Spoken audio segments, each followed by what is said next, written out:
some of you may remember me more as Irene Adler when I was performing on the stage. But before we get to that, I'd like to take care of a few points of business. So first of all, because we'd like to transport you back in time, we ask that you turn off your portable personal discourse inhibitors. They're very distracting. Thank you very much. And for those of you, I'm sure you all know, but I must do this because the fire marshal might get in trouble. In case of a ghastly conflagration, there are 3 exits to this area. So, if you're very brave, you can go this direction, take a little left, and jog down the stairs. But you must fight your way to the rest of the staff to get that way. That'll take you out to the street. You can also go straight down the corridor, right past the Diogenes, into the train station, take the right, and there's a bright red door that says, exit, and that will take you out to the street. And if you're really energetic, you can go down the stairs and out through Chocolate, and off you go. So you can be all very fire safe. In case you need to use the WC is right around the corner here past the books. And let's see, what else do I need to say? Oh, yes, and we'll have a lovely intermission, which will be serving biscuits and tea. So we thank you so much for joining us. And now I would like to take the opportunity to introduce to you Mr. Jack Stapleton, who is going to be telling you all about my particular story, A Scandal in Bohemia. Thank you, Miss Adler. To Sherlock Holmes, she is always the woman. I have seldom heard her mentioned under any other name. In his eyes, she eclipses and predominates the whole of her sex. It was not that he felt any emotion akin to love for Irene Adler. All emotions, and that one particularly, were abhorrent to his cold, precise, but admirably balanced mind. He was, I take it, the most perfect reasoning and observing machine that the world has seen. But, as a lover, he would have placed himself in a false position. He never spoke of the softer passions, save with a jibe and a sneer.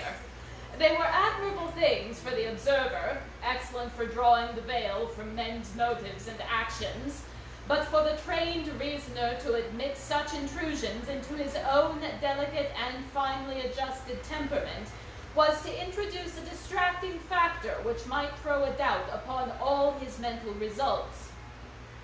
Grit in a sensitive instrument or a crack in one of his own high-powered lenses would not be more disturbing than a strong emotion in a nature such as his.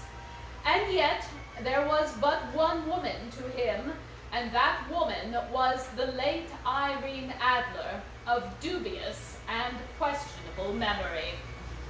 I had seen little of Holmes lately. My marriage had drifted us away from each other. My own complete happiness at the home-centered interests which rise up about the man who first finds himself master of his own establishment were sufficient to absorb all my attention, while Holmes, who loathed every form of society with his whole Bohemian soul, remained in our lodgings in Baker Street, buried among his old books and alternating from week to week between cocaine and ambition, the drowsiness of the drug, and the fierce energy of his own keen nature. He was still, as ever, deeply attracted by the study of crime, and occupied his immense faculties and extraordinary powers of observation in following out those clues and clearing up those mysteries which had been abandoned as hopeless by the official police. From time to time, I heard some vague account of his doings, of his summons to Odessa in the case of the Trepoff murder, of his clearing up of the singular tragedy of the Atkinson brothers at Trincomalee, and finally of the mission which he had accomplished so delicately and successfully for the reigning family of Holland. Beyond these sights of his activity, however, which I merely shared with all the readers of the daily press, I knew little of my former friend and companion. One night, it was on the 20th of March, 1888, I was returning from a journey to a patient, for I had now returned to civil practice, when my way led me through Baker Street. I had passed the well-remembered door, which must always be associated in my mind with my wooing, and with the dark incidents of the study in scarlet. I was seized with a keen desire to see Holmes again, and to know how he was employing his extraordinary powers. His rooms were brilliantly lit, and even as I looked up, I saw his tall, spare figure pass twice in a dark silhouette against the blind. He was pacing the room swiftly, eagerly, with his head sunk down upon his chest and his hands clasped behind him. To me, who knew his every mood and habit, his attitude and manner told their own story. He was at work again. He had risen out of his drug-created dreams and was hot upon the scent of some new problem. I rang the bell and was shown up to the chamber which had formerly been in part my own. His manner was not effusive, it seldom was, but he was glad, I think, to see me. With hardly a word spoken, but with a kindly eye, he waved me to an armchair, threw across his case of cigars, and indicated a spirit case and a gasogene in the corner. Then he stood before the fire and looked me over in his singularly introspective fashion. "Wedlock suits you," he remarked. "I think, Watson, that you have put on 7.5 pounds since I saw you." "7," I answered. "Indeed. I should have thought it a little more. Just a trifle more, I fancy. And in practice again, I observe, you did not tell me that you intended to go into harness. Then how do you know?" "I see it. I deduce it. How do I know that you have been getting yourself very wet lately, and that you have a most clumsy and careless servant girl?" "My dear Holmes," I said, "this is too much. You would certainly have been burned had you lived a few centuries ago. It is true that I had a country walk on Thursday and came home in a dreadful mess, and I have changed my clothes. I can't imagine how you deduce it. As to Mary Jane, she is incorrigible, and my wife has given her notice. But there again, I fail to see how you work it out." He chuckled to himself and rubbed his long, nervous hands together. "It is simplicity itself," he said. "My eyes tell me that on the inside of your left shoe, just where the firelight strikes it, the leather is scored by 6 almost parallel cuts. Obviously, they have been caused by someone who has very carelessly scraped around the edges of the sole in order to remove crusted mud from it.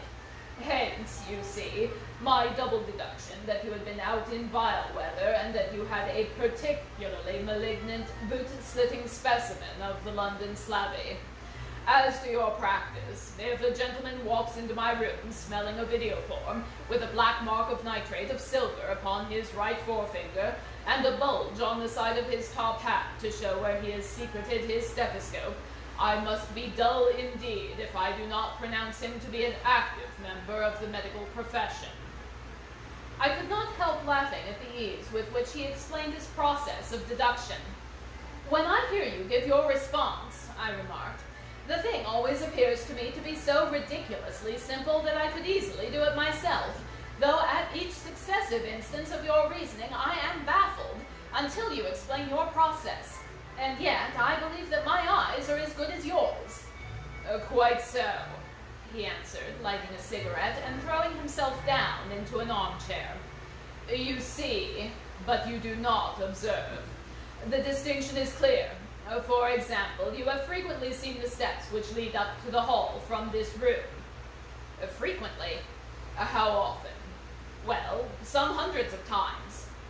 "Then how many are there?" "How many? I don't know." "Quite so. You have not observed. And yet you have seen. That is just my point. Now, I know that there are 17 steps because I have both seen and observed.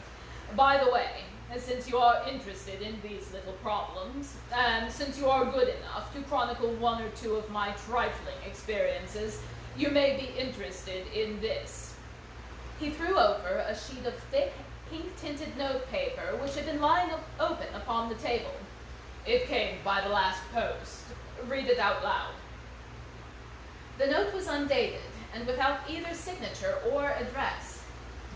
There will call upon you tonight at 7:45, it said, a gentleman who desires to consult you upon a matter of the very deepest moment. Your recent services to one of the royal houses of Europe have shown that you are one who may safely be trusted with matters which are of an importance which can hardly be exaggerated. This account of you we have from all quarters received. Be in your chamber then at that hour, and do not take it amiss if your visitor wear a mask. This is indeed a mystery, I remarked. What do you imagine it means? I have no data yet. It is a capital mistake to theorize before one has data.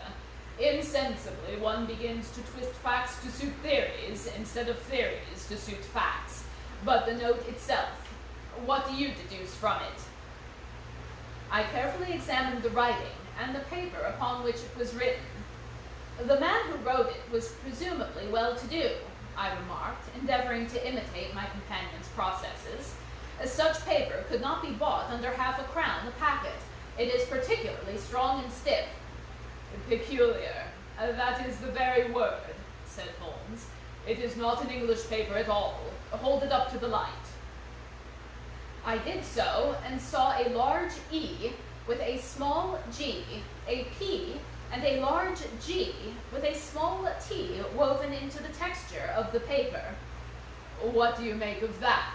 Said Holmes. The name of the maker, no doubt, or his monogram, rather. Not at all. The G with the small t stands for Gesellschaft, which is the German for company. It is customary contraction, like our co. P, of course, stands for papier. Now, for the E.G., let us glance at our continental gazetteer. He drew down a heavy brown volume from his shelves. Eglonid. Here we are. Egria. It is in a German-speaking country, in Bohemia, not far from Carlsbad, remarkable as being the scene of the death of Wallenstein for its numerous glass factories and paper mills. Ha, my boy, what do you make of that? His eyes sparkled, and he sent up a great blue triumphant cloud from his cigarette. The paper was made in Bohemia, I said. Precisely, and the man who wrote that note is a German. Do you note the peculiar construction of this sentence? This account of you we have from all quarters received. A Frenchman or a Russian could not have written that. It is the German who is so uncourteous to his verbs. It only remains, therefore, to discover what is wanted by this German who writes upon Bohemian paper and prefers wearing a mask to showing his face. And here he comes, if I am not mistaken, to resolve all our doubts. As he spoke, there was a sharp sound of horses' hooves and grating wheels against the curb, followed by a sharp pull at the bell. Holmes whistled. A pair by the sound, he said. Yes, he continued, glancing out the window. A nice little brougham and a pair of beauties, 150 guineas apiece. There's money in this case, Watson, if there is nothing else. I think I had better go, Holmes. Not a bit, Doctor. Stay where you are. I am lost without my Boswell, and this promises to be interesting. It would be a pity to miss it. But your client? Never mind him. I may want your help, and so may he. Here he comes. Sit down in that armchair, Doctor, and give us your best attention. A slow and heavy step, which had been heard upon the stairs and in the passage, paused immediately outside the door. There was a loud and authoritative tap. Come in, said Holmes. A man entered who could hardly have been less than 6 feet 6 inches in height, with the chest and limbs of a Hercules. His dress was rich, with a richness which would, in England, be looked upon as akin to bad taste. Heavy bands of astrakhan were slashed across the sleeves and front of his double-breasted coat, while the deep blue cloak, which was thrown over his shoulders, was lined with flame-colored silk and secured at the neck with a brooch which consisted of a single flaming beryl. Boots, which extended halfway up his calves and which were trimmed at the tops with a rich brown fur, completed the impression of barbaric opulence which was suggested by his whole appearance. He carried a broad-brimmed hat in his hand, while he wore across the upper part of his face, extending down past the cheekbones, a black lizard mask, which he had apparently adjusted that very moment, for his hand was still raised as he entered. From the lower part of his face he appeared to be a man of strong character, with thick hanging lip and a long, straight chin, suggestive of resolution pushed to the length of obstinacy.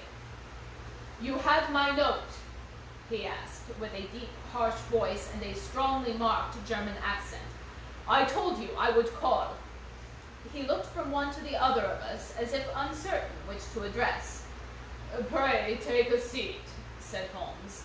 "This is my friend and colleague, Dr. Watson, who is occasionally good enough to help me in my cases. Whom have I the honor to address?" "You may address me as Count von Kramm, a Bohemian nobleman. I understand that this gentleman, your friend, is a man of honor and discretion, with whom I may trust with a matter of most extreme importance. If not, I should much prefer to communicate with you alone." I rose to go, but Holmes caught me by the wrist and pushed me back into my chair. "It is both or none," he said. "You may say before this gentleman anything which you may say to me." The Count shrugged his broad shoulders. "Then I must begin," said he, "by binding you both to absolute secrecy for 2 years, at the end of which of that time the matter will be of no importance. At present it is not too much to say that it is of such weight that it may have an influence upon European history." "I promise," said Holmes. "And I." "You will excuse the mask," continued our strange visitor. "The august person who employs me wishes his agent to be unknown to you, and I may confess at once that the title by which I have just called myself is not exactly my own." "I was aware of it," said Holmes dryly. "The circumstances are of great delicacy, and every precaution has to be taken to quench what might grow to be an immense scandal and seriously compromise one of the reigning families of Europe. To speak plainly, the matter implicates the great house of Ornstein, hereditary kings of Bohemia." "I was also aware of that," murmured Holmes, settling himself down in his armchair and closing his eyes.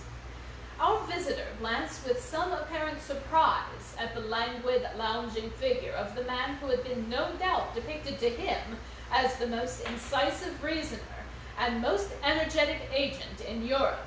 Holmes slowly reopened his eyes and looked impatiently at his gigantic client. "If your Majesty would condescend to state your case," he remarked, "I should be better able to advise you." The man sprang from his chair and paced up and down the room in uncontrollable agitation. Then, with a gesture of desperation, he tore the mask from his face and hurled it upon the ground. "You are right," he cried. "I am the king. Why should I attempt to conceal it?" "Why, indeed?" murmured Holmes. "Your Majesty had not spoken before I was aware that I was addressing Wilhelm Gostrich Sigmunds von Ornstein, Grand Duke of Kassel-Falstein and hereditary King of Bohemia." "But you can understand," said our strange visitor, sitting down once more and passing his hand over his high, white forehead. "You can understand that I am not accustomed to doing such business in my own person. Yet the matter was so delicate that I could not confide in an agent without putting myself in his power. I have come incognito from Prague for the purpose of consulting you." "Then, pray, consult," said Holmes, shutting his eyes once more. "The facts are briefly these. Some 5 years ago, during a lengthy visit to Warsaw, I made the acquaintance of the well-known adventuress Irene Adler. The name is no doubt familiar to you." "Kindly look her up in my index, Doctor," murmured Holmes, without opening his eyes. For many years he had adopted a system of docketing all paragraphs concerning men and things, so that it was difficult to name a subject or a person which he could not at once furnish information. In this case, I found her biography sandwiched in between that of a Hebrew rabbi and that of a staff commander who had written a monograph upon the deep-sea fishes. Let me see, said Holmes. Born in New Jersey in the year 1858. Contralto. La Scala. Prima donna, Imperial Opera of Warsaw. Yes, retired from operatic stage. Living in London. Quite so. Your Majesty, as I understand, became entangled with this young person, wrote her some compromising letters, and is now desirous of getting those letters back. Precisely so. But how? Was there a secret marriage? None. No legal papers or certificates? None. Then I failed to follow your Majesty. If this young person should produce her letters for blackmailing or other purposes, how is she to prove their authenticity? There is the writing. Pooh-pooh, a forgery. My private notepaper is stolen. My own seal, imitated. My photograph, bought. We were both in the photograph. Oh dear, that is very bad. Your Majesty has indeed committed an indiscretion. I was mad, insane. You have compromised yourself seriously. I was only a crown prince then. I was young. I am but 30 now. It must be recovered. We have tried and failed. Your Majesty must pay. It must be bought. She will not sell. Stolen, then. 5 attempts have been made. Twice burglars in my pay ransacked her house. Once we diverted her luggage when she traveled. Twice she has been veiling. There has been no result. No sign of it. Absolutely none. Holmes laughed. It is quite a pretty little problem, said he. But a very serious one to me, returned the king reproachfully. Very, indeed. And what does she propose to do with the photograph? To ruin me. But how? I am about to be married. So I have heard. To Clotilde Lothman von Saxe-Meiningen, second daughter of the King of Scandinavia. You may know how the strict principles of her family, she herself the very soul of delicacy. A shadow of doubt as to my conduct would bring the matter to an end. And Irene Adler threatens to send them the photograph. And she will do it. I know that she will do it. You do not know her, but she has a soul of steel. She has the face of the most beautiful of women and the mind of the most resolute of men. Rather than I should marry another woman, there are no lengths to which she would go. None. You are sure that she has not sent it yet? I am sure. And why? Because she has said that she would send it on the day when the betrothal was publicly proclaimed. That will be next Monday. Oh, then we have 3 days yet, said Holmes with a yawn. This is very fortunate, as I have 1 or 2 matters of importance to look into just at present. Your Majesty will, of course, stay in London for the present. Certainly. You will find me at the Lochman under the name of Count von Kron. Then I shall drop you a line and let you know how we progress. Pray do so. I shall be all anxiety. Then, as to money, you have carte blanche. Absolutely. I tell you, I would give one of the provinces of my kingdom to have that photograph. And for present expenses. The king took a heavy chamois leather bag from under his cloak and laid it on the table. There are 300 pounds in gold and 700 in notes, he said. Holmes scribbled a receipt upon a sheet of his notebook and handed it to him. And Mademoiselle's address, he asked, is Bryony Lodge, Serpentine Avenue, St. John's Wood. Holmes took the note of it. One other question, said he. Was the photograph a cabinet? It was. Then good night, your majesty, and I trust we shall soon have some good news for you. And good night, Watson, he added, as the wheels of the Royal Brougham rolled down the street. If you will be good enough to call tomorrow afternoon at 3 o'clock, I should like to chat this little matter over with you. At 3 o'clock precisely, I was at Baker Street, but Holmes had not yet returned. The landlady informed me that he had left the house shortly after 8 o'clock in the morning. I sat down by the fire, however, with the intention of awaiting him, however long he might be. I was already deeply interested in his inquiry, for, though it was surrounded by none of the grim and strange features which were associated with the 2 crimes which I had elsewhere recorded, still, the nature of the case and the exalted station of his client gave it a character of its own. Indeed, apart from the nature of the investigation which my friend had on hand, there was something in his masterly grasp of the situation, his keen, incisive reasoning, which made it a pleasure to me to study his system of work and to follow the quick, subtle methods by which he disentangled the most inexorable mysteries. So accustomed was I to his invariable success that the very possibility of his failing had ceased to enter my head. It was close upon 4 before the door opened, and a drunken-looking groom, ill-kempt and side-whiskers, with an inflamed face and disreputable clothes, walked into the room. Accustomed as I was to my friend's amazing powers in the use of disguises, I had to look 3 times before I was certain that it was indeed he. With a nod, he vanished into the bedroom, whence he emerged in 5 minutes, tweed-suited and respectable as of old. Putting his hands into his pockets, he stretched out his legs in front of the fire and laughed heartily for some minutes. "Well, well," he cried, and then he choked and laughed again until he was obliged to lie back limp and helpless in the chair. "What is it?" "It's quite too funny. I am sure you could never guess how I employed my morning or what I ended by doing." "I can't imagine. I suppose that you have been watching the habits and perhaps the house of Miss Irene Adler."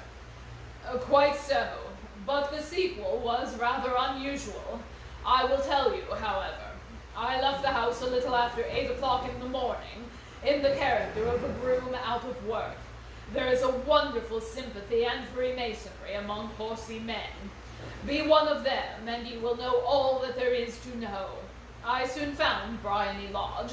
It is a bijou villa, with a garden at the back, but built out in the front right up to the road, 2 stories, Chubb lock to the door, large sitting room on the right side, well furnished, with long windows almost to the floor, and those preposterous English window fasteners which a child could open. Behind, there was nothing remarkable, save that the passage window could be reached from the top of the coach house. I walked round it and examined it closely from every point of view, but without noting anything else of interest. I then lounged down the street and found, as I expected, that there was a mews in the lane which runs down by one wall of the garden. I lent the ostlers a hand in rubbing down their horses, and I received in exchange 2d, a glass of half and half, 2 fills of shag tobacco, and as much information as I could desire about Miss Adler, to say nothing of half a dozen other people in the neighborhood in whom I was not the least interested, but whose biographies I was compelled to listen to.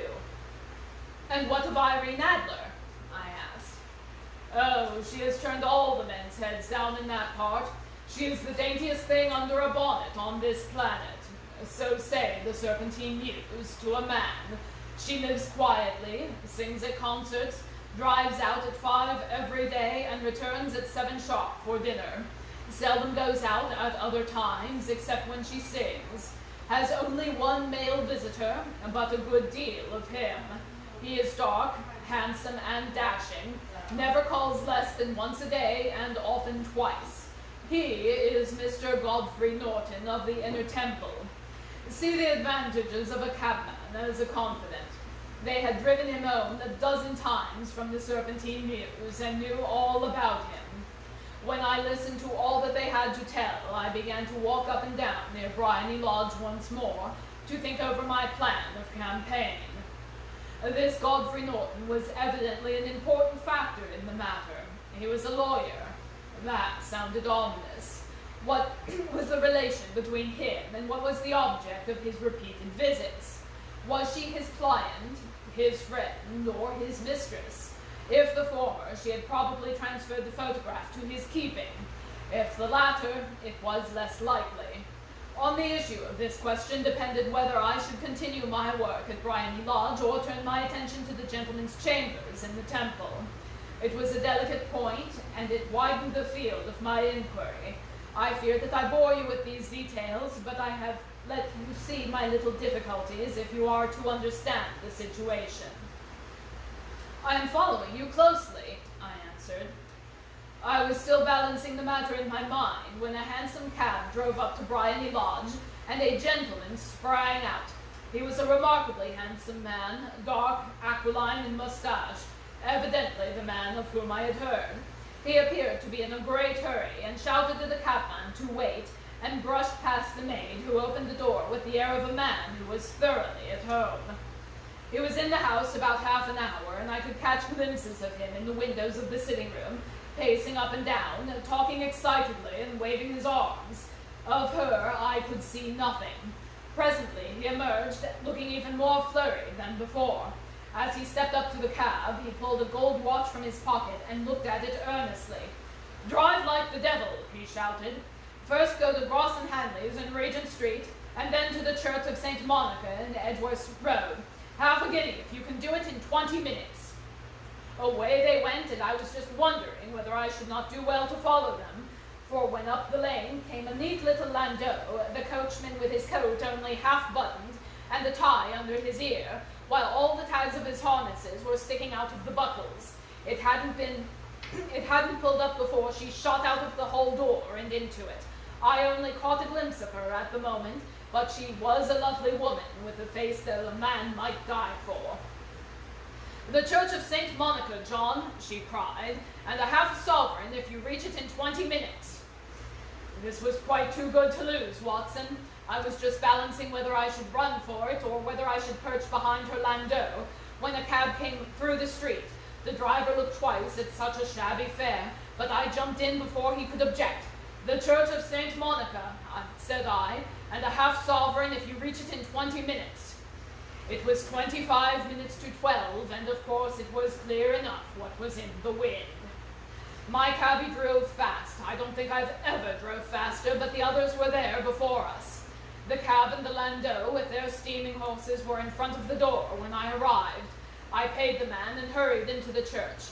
There was not a soul there save the two who I followed, and a surpliced clergyman who seemed to be expostulating with them. They were standing all three in a knot in front of the altar. I lounged up a side aisle like any other idler who has dropped into a church. Suddenly, to my surprise, the three at the altar faced around to me, and Godfrey Norton came running as hard as he could towards me. 'Thank God,' he cried. 'You'll do. Come.' 'What then?' I asked. 'Come, my man, only 3 minutes, or it won't be legal.'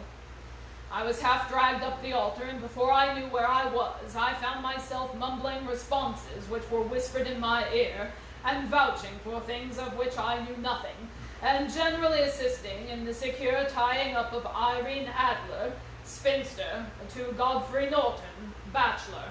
It was all done in an instant, and there was the gentleman thanking me on one side and the lady on the other, while the clergyman beamed on me in front.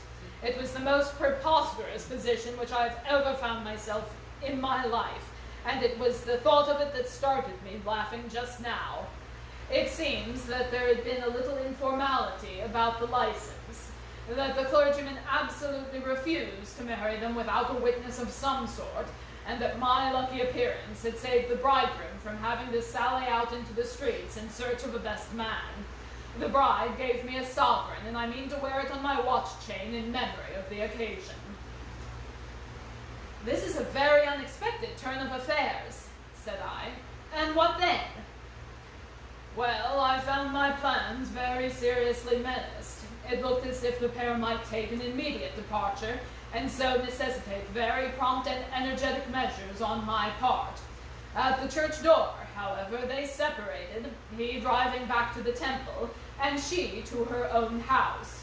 I shall drive out into the park as usual, she said as she left him. I heard no more. They drove away in different directions. I went off to make my own arrangements, which are some cold beef and a glass of beer, he answered, ringing the bell. I have been too busy to think of food, and I am likely to be busier still this evening. By the way, Doctor, I shall want your cooperation. I shall be delighted. You don't mind breaking the law? Not in the least. Nor running a chance of arrest? In a good cause. Oh, the cause is excellent. Then I am your man. I was sure that I might rely on you. But what is it you wish? When Miss Turner has brought in the tray, I will make it clear to you. At which point, I think we are due an intermission. It is my understanding that there are tea and cookies in the tub. Please help yourself. We shall reconvene in 10 minutes.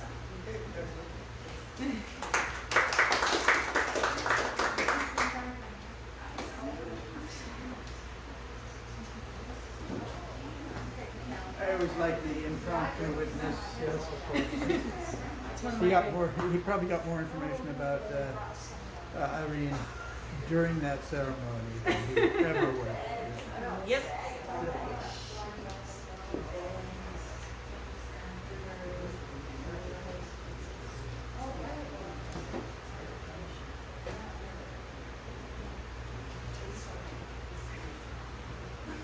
There you go. Yes.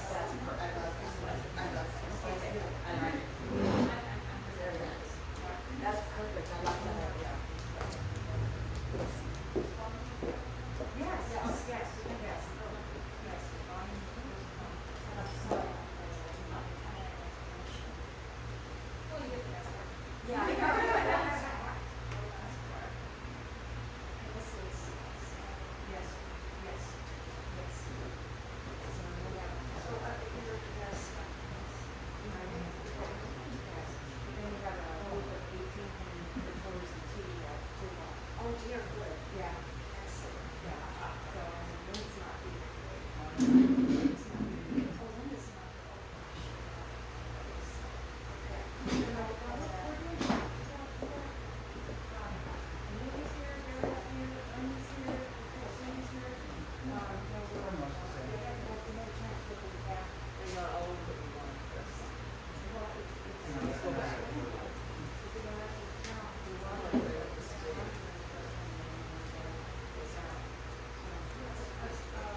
Oh, thank you very much.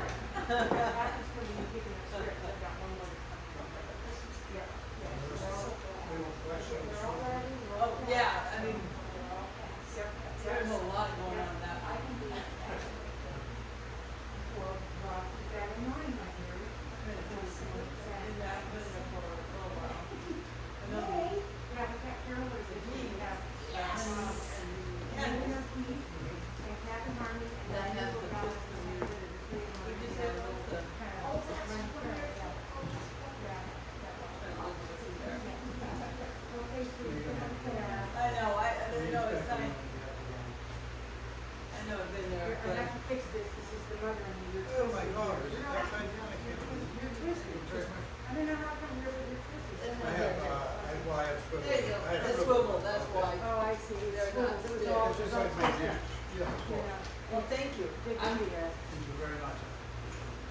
One must be perfect in one's time.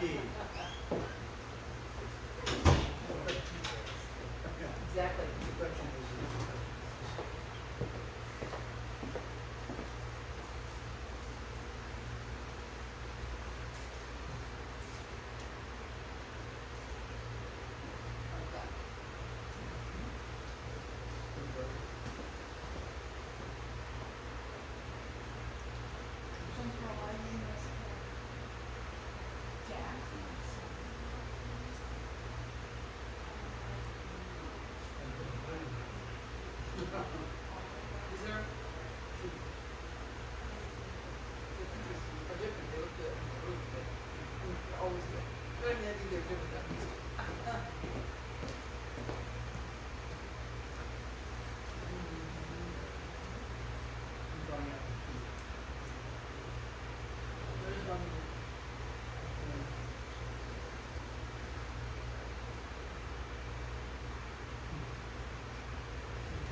good, but yes. Some of them, most of them.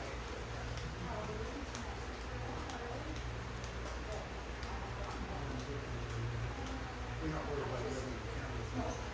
Exactly, they burn really well. The wax caps really burn very well. Use wax. Right, Yeah, it does, but I never, you're right, they don't even run down on their own.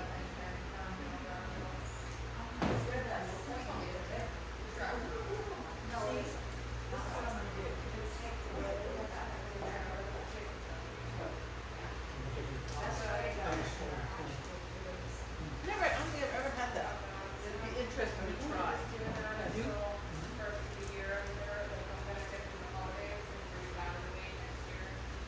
That would be,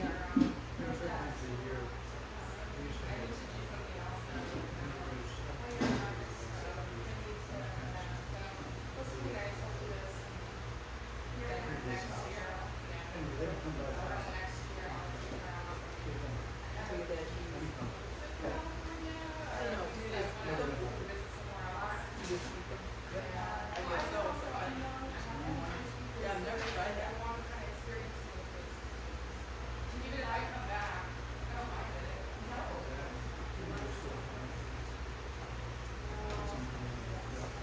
Oh, was there one here?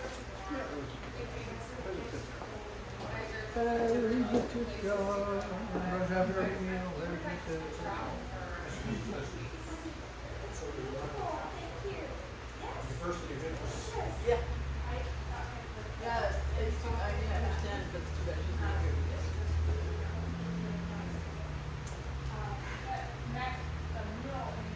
Good story. Yes. I love how they took that. I love that they showed it. Dramatic. Yeah, such a drama thing.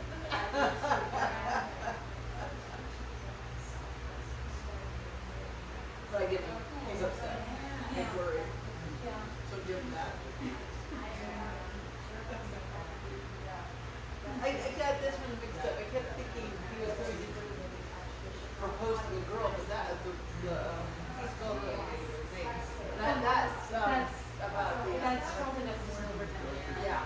That was about, yeah. Same idea, Yeah. but different one. Means good cooperation. Yeah.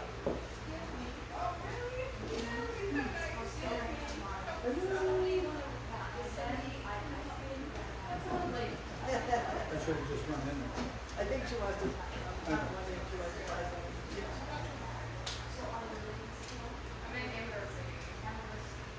I know that, yeah. So you know where Small Town is, the restaurant? I live in an apartment underneath the restaurant.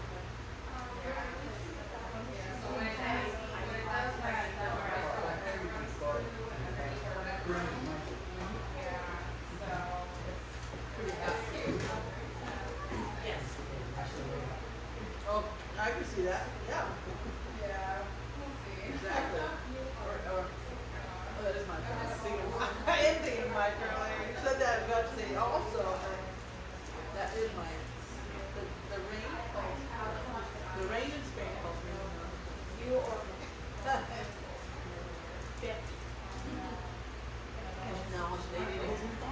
Yeah, all they need is that black and white dress to go with them.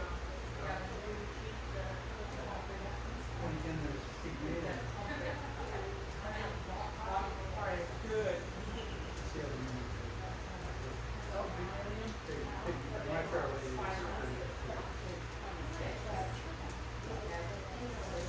yeah, I know it's stage right. I don't know, I feel like I would have had to We got Brett. We got Brett, German Brett. Unfortunately, they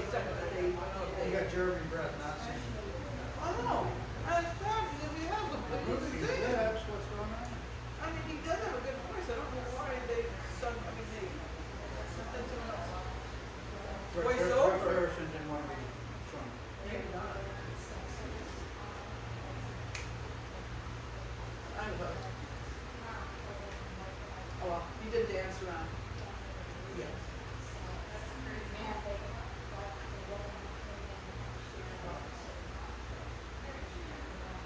Sherlock Holmes, you know.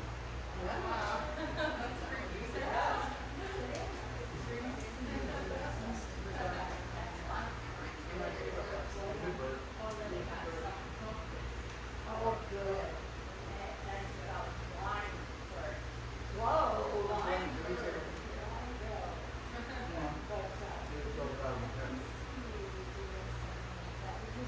I don't know, there's a lot of people though, and I'm like, older I get the less I want. Yeah, no, I how awful. So it's, I Just really on the next floor last and, don't really work out far. It's simple, like, yeah, creative.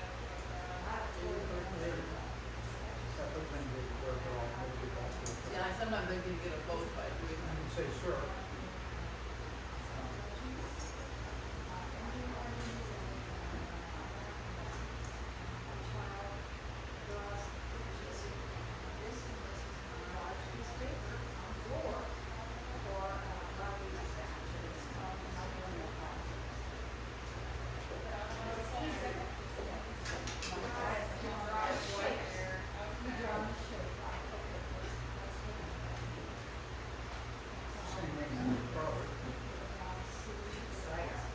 No, I can't do it. Hold on.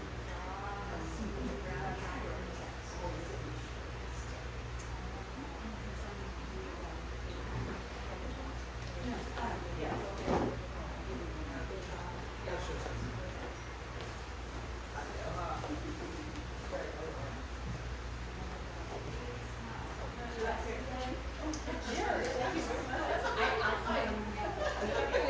Very good.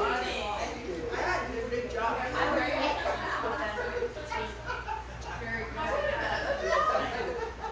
Awesome.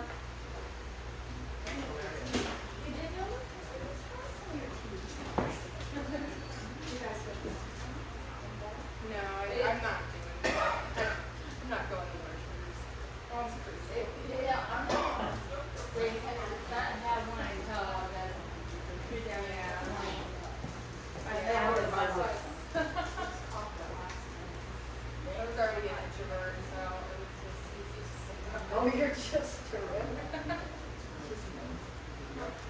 You're just now figuring this out? I love her. No, I was sure when she walked through that door, I said, "Who's I said, "Who's stage manager?"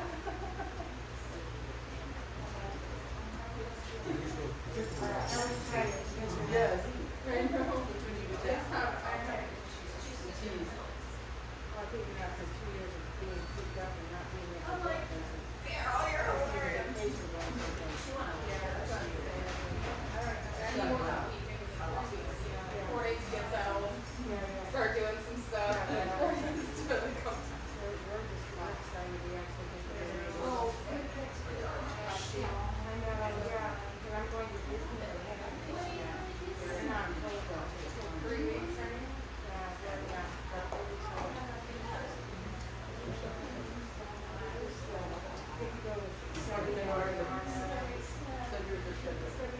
Now almost, no, he's still short.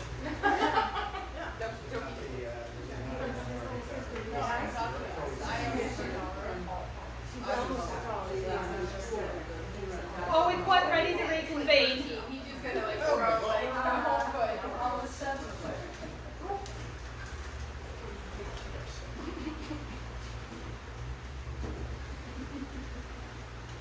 Welcome back. And now, he said, as he turned hungrily on the simple fare that our landlady had provided, I must discuss it while I eat, for I have not much time. It is nearly 5 now. In 2 hours we must be on the scene of action. Miss Adler, or Madam, rather, returns from her drive at 7. We must be at Bryony Lodge to meet her. And what then? You must leave that to me. I have already arranged what is to occur. There is only one point on which I must insist. You must not interfere, come what may. You understand? I am to be neutral, to do nothing whatever. There will probably be some small unpleasantness. Do not join in it. It will end in my being conveyed into the house. 4 or 5 minutes afterwards, the sitting room window will open. You are to station yourself close to that open window. Yes, you are to watch me, for I will be visible to you. Yes, and when I raise my hand, so, you will throw into the room what I give you to throw, and will, at the same time, raise the cry of fire. You quite follow me? Entirely. It is nothing very formidable, he said, taking a long cigar-shaped roll from his pocket. It is an ordinary plumber's smoke rocket filled with a cap at either end to make it self-lighting. Your task is confined to that. When you raise your cry of fire, it will be taken up by quite a number of people. You may then walk to the end of the street, and I will rejoin you in 10 minutes. I hope that I have made myself clear. I am to remain neutral, to get near the window, to watch you, and, at the signal, to throw in this object, then to raise the cry of fire and to await you at the corner of the street. Precisely. Then you may rely on me entirely. That is excellent. I think perhaps it is almost time that I prepared for this new role I have to play. He disappeared into his bedroom and returned in a few minutes in the character of an amiable and simple-minded nonconformist clergyman. His broad black hat, his baggy trousers, his white tie, his sympathetic smile, and general look of peering and benevolent curiosity were such as Mr. John Hare alone could have equaled. It was not merely that Holmes had changed his costume. His expression, his manner, his very soul seemed to vary with every fresh part that he assumed. The stage lost a fine actor, even as science lost an acute reasoner when he became a specialist in crime. It was 6:15 when we left Baker Street, and it still wanted 10 minutes to the hour when we found ourselves in Serpentine Avenue.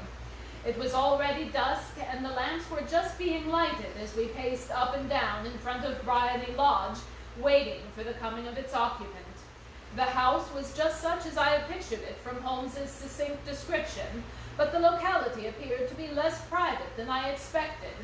On the contrary, there was a group of shabbily dressed men smoking and laughing in a corner, a scissors grinder with his wheel, 2 guardsmen who were flirting with a nurse girl, and several well-dressed young men who were lounging up and down with cigars in their mouths.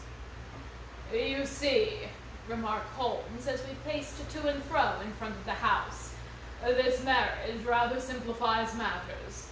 The photograph becomes a double-edged weapon now, and the chances are that she would be as averse to its being seen by Mr. Godfrey Norton as our client is to its coming to the eyes of his princess.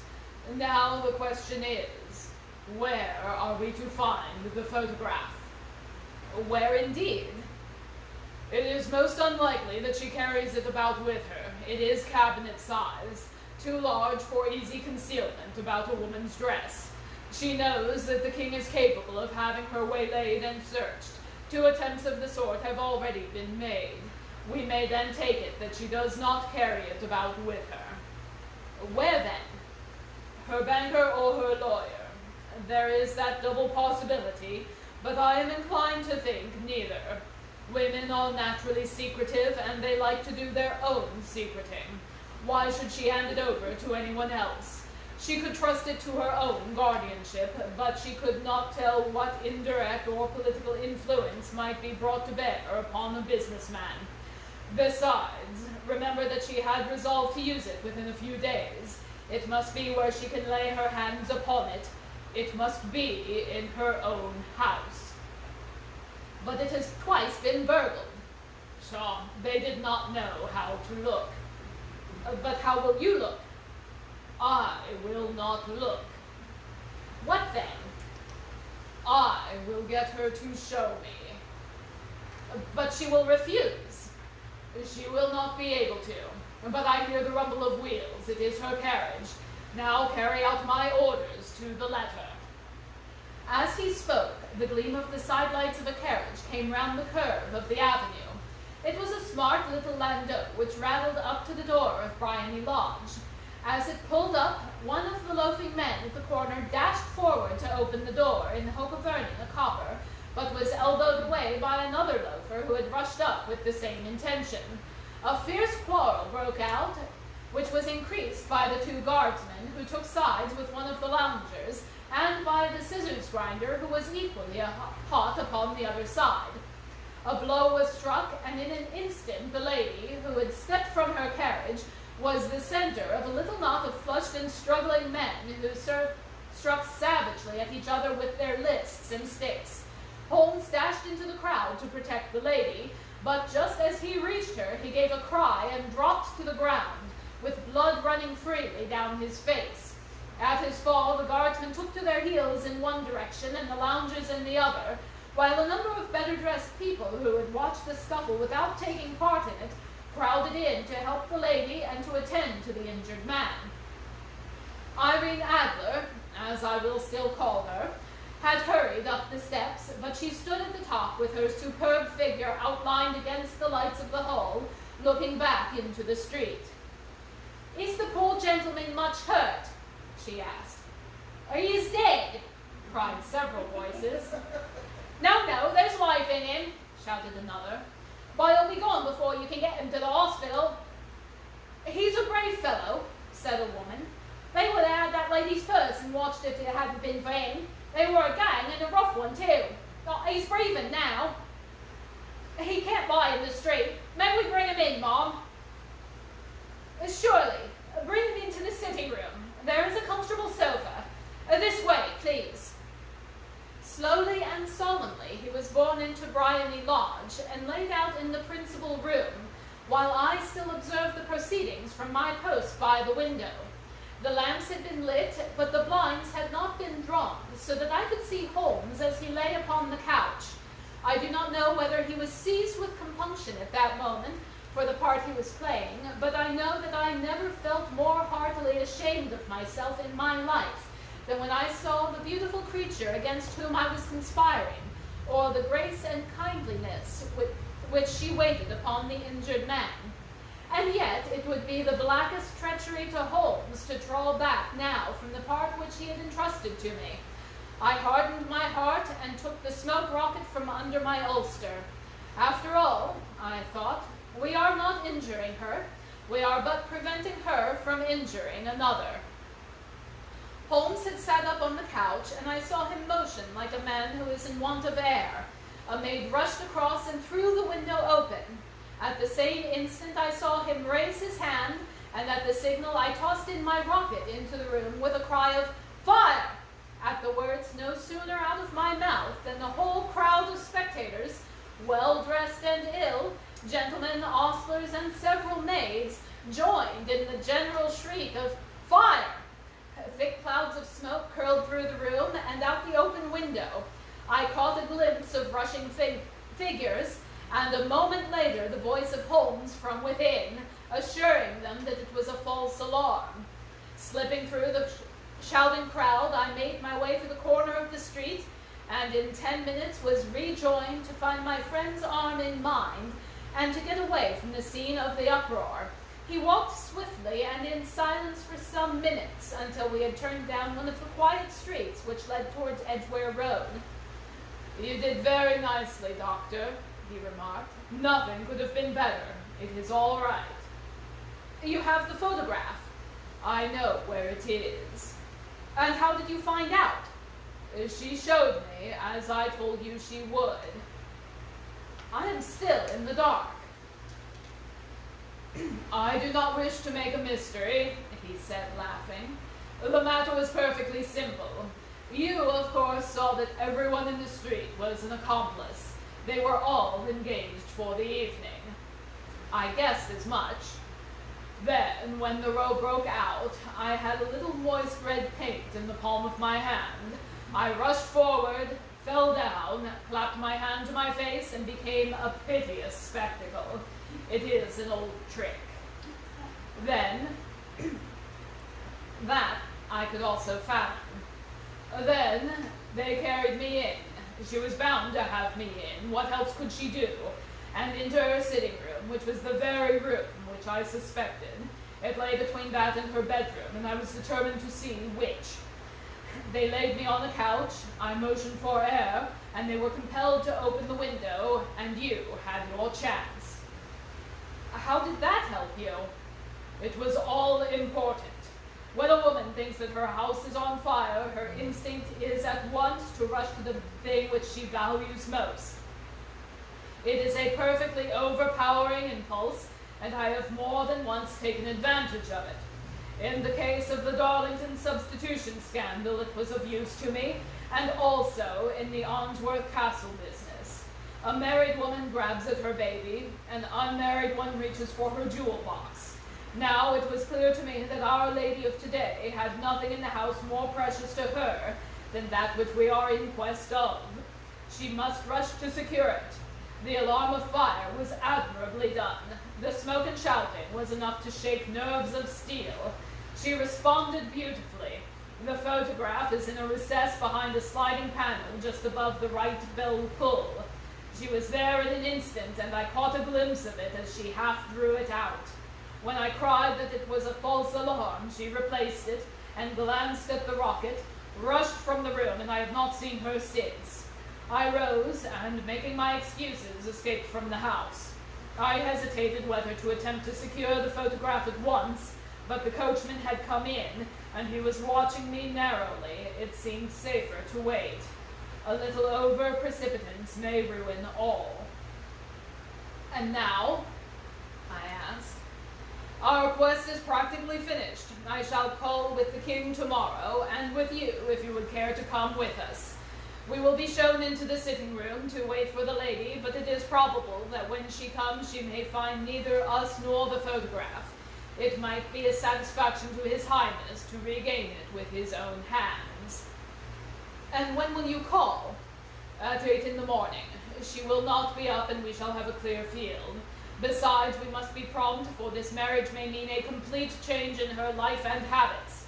I must wire to the king without delay. We had reached Baker Street, and had stopped at the door. He was searching his pockets for the key when someone passing said, "Good night, Mr. Sherlock Holmes." There were several people on the pavement at the time, but the greeting appeared to come from a slim youth in an ulster who had hurried by. "I've heard that voice before," said Holmes, staring down the dimly lit street. "Now, I wonder who the deuce that could have been." I slept at Baker Street that night, and we were engaged upon our toast and coffee when the King of Bohemia rushed into the room. "You have really got it," he cried, grasping Sherlock Holmes by either shoulder and looking eagerly into his face. "Not yet. But you have hopes." "I have hopes." "Then come. I am all impatience to be gone." "We must have a cab." "No, my brougham is waiting." "That will simplify matters." We descended and started off once more for Briony Lodge. "Irene Adler is married," remarked Holmes. "Married? When?" "Yesterday." "But to whom?" "To an English lawyer named Norton." "But she could not love him." "I am in hopes that she does." "Why in hopes?" "Because it would spare your majesty all fear of future annoyance. If the lady loves her husband, she does not love your majesty. If she does not love your majesty, there is no reason why she should interfere with your majesty's plan." "It is true, and yet, well, I wish she had been of my own station. What a queen she would have made." He relapsed into a moody silence, which was not broken until we drew up in Serpentine Avenue. The door of Briony Lodge was open, and an elderly woman stood upon the steps. She watched us with a sardonic eye as we stepped from the brougham. "Mr. Sherlock Holmes, I believe," she said. "I am Mr. Holmes. answered my companion, looking at her with a questioning and rather startled gaze. Indeed, my mistress told me you were likely to call. She left this morning with her husband by the 5:15 train from Charing Cross for the continent. What? Sherlock Holmes staggered back, white with chagrin and surprise. Do you mean that she has left England? Never to return. And the papers? Asked the king hoarsely. All is lost. We shall see. He pushed past the servant and rushed into the drawing room, followed by the king and myself. The furniture was scattered about in every direction, with dismantled shelves and open drawers, as if the lady had hurriedly ransacked them before her flight. Holmes rushed at the bell pull, tore back a small sliding shutter, and plunged in his hand, pulling out a photograph and a letter. The photograph was of Irene Adler herself in evening dress, and the letter was superscribed to Sherlock Holmes, Esquire, to be left till called for. My friend tore it open, and we all three read it together. It was dated at midnight of the preceding night, and ran in this way. My dear Mr. Sherlock Holmes, you really did very well. You took me in completely. Until after the alarm of fire, I had not a suspicion. But then I found how I had betrayed myself. I began to think. I had been warned against you months ago. I had been told that if the king employed an agent, it would certainly be you. And your address had been given to me. Yet, with all this, you made me reveal what you wanted to know. Even after I became suspicious, I found it hard to think that evil of such a dear, kind old clergyman. But, you know, I have been trained as an actress myself. Male costume is nothing new to me. I often take advantage of the freedom which it gives. I sent John, the coachman, to watch you, ran upstairs, got into my walking clothes, as I called them, and came down just as you departed. Well, I followed you to your door, and so made sure that I was really an object of interest to the celebrated Mr. Sherlock Holmes. Then I, rather impudently, wished you good night and started for the temple to see my husband. We both thought that the best resource was flight when pursued by so formidable an antagonist, and you will find the nest empty when you call tomorrow. As to the photograph, your client may rest in peace. I love and am loved by a better man than he. The king may do what he will without any hindrance from one whom he has cruelly wronged. I keep it only to safeguard myself, and to preserve a weapon which will always secure me from any steps which he might take in the future. I leave a photograph which he might care to possess, and I remain, dear Mr. Sherlock Holmes, yours very truly, Irene Norton, née Adler. What a woman! Oh, what a woman! Cried the King of Bohemia when we had three read this epistle. Did I not tell you how quick and resolute she was? Would she not have made an admirable queen? Is it not a pity that she was not on my level? From what I have seen of the lady, she seems, indeed, to be on a very different level to your majesty, said Holmes coldly. I am sorry that I have not been able to bring your majesty's business to a more successful conclusion. On the contrary, my dear sir, cried the king, nothing could be more successful. I know that her word is inviolate. The photograph is now as safe as if it were in the fire. I am glad to hear your majesty say so. I am immensely indebted to you. Pray, tell me what I can reward you. This ring. He slipped an emerald snake ring from his finger and held it out upon the palm of his hand. Your majesty has something which I should value even more highly, said Holmes. You have but to name it. This photograph. The king stared at him in amazement. Irene's photograph. Certainly, if you wish it. I thank your majesty. There is no more to be done in the matter. I have the honor to wish you a very good morning. He bowed, and turning away without observing the hand which the king had stretched out to him, he set off in my company for his chambers. And that was how the great scandal threatened to affect the kingdom of Bohemia, and how the best plans of Mr. Sherlock Holmes were beaten by a woman's wit.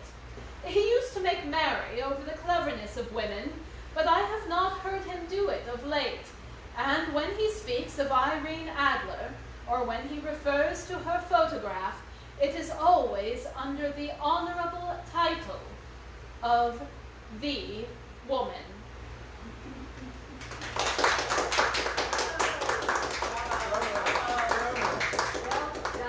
Thank you. Thank you all very much for coming today. I really appreciate it.